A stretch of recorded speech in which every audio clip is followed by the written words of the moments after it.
Other interesting business news, you have Google to make their own chips, which, unlike the Scrabble segment of the show, this actually makes 110% sense.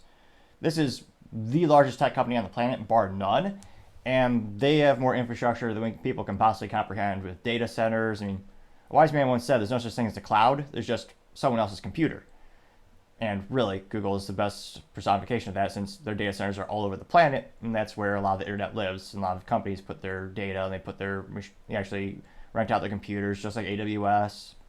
Now, this comes with thanks to Emma Thorne over at LinkedIn News, and they say, quote, Google will introduce a custom ARM-based server chip called Axion later this year.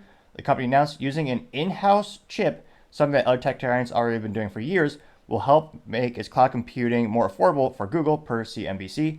The business is a fast-growing source of revenue for parent Alphabet through Google's share. Though Google's share of the market still ranks its rivals, it held 7.5% of the market in 2022, while Amazon and Microsoft combined had about 62%, which, yeah, it makes sense. AWS is synonymous with cloud, Amazon Web Services. It's one of the reasons why Amazon is so astronomically successful. It's not just, they're selling shoes and random stuff on their e-commerce site. I mean, really, a lot of the money is coming from their storage of data and then be able to rent out their servers. They also note that Google is also making powerful versions of this artificial intelligence chips for developers.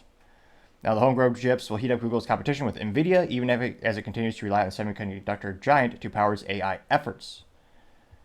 So again, this is not just going to give them a competitive edge over the competition, but this is going to dramatically reduce their costs because a lot of these companies are buying these chips from someone else is manufacturing it, and obviously there's a markup there.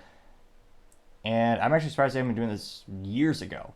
Because again, their data centers are astronomical in size and scale.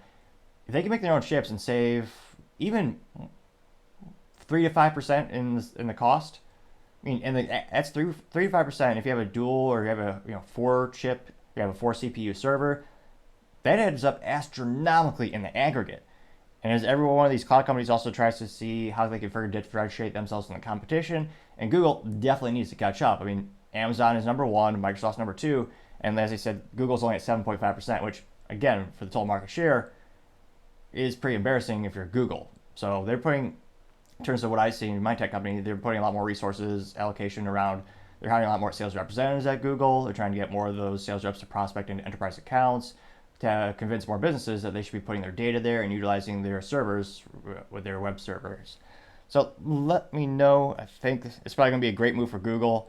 Can't help but think, again, it's going to cut down costs, allow them to offer a little bit more proprietary into their cloud, and may even help them accelerate ahead of the competition. The competition is so far ahead in leaps and bounds. That being said, Google has seemingly limitless resource allocation. And I think you could also buy certain accounts in terms of you could always buy the business, some might say, in terms of you want to get a logo or you want to expand. Certainly, you could undercut the market with price points, or you could increase your features.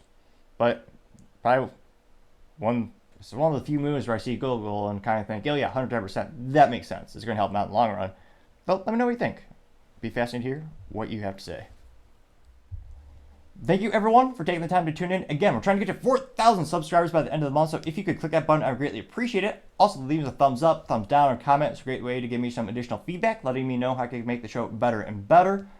Lastly, don't forget to take the time to tell your family, tell your friends, tell your coworkers, heck, tell your enemies, tell anyone and everyone. Just stay safe and fight the good fight.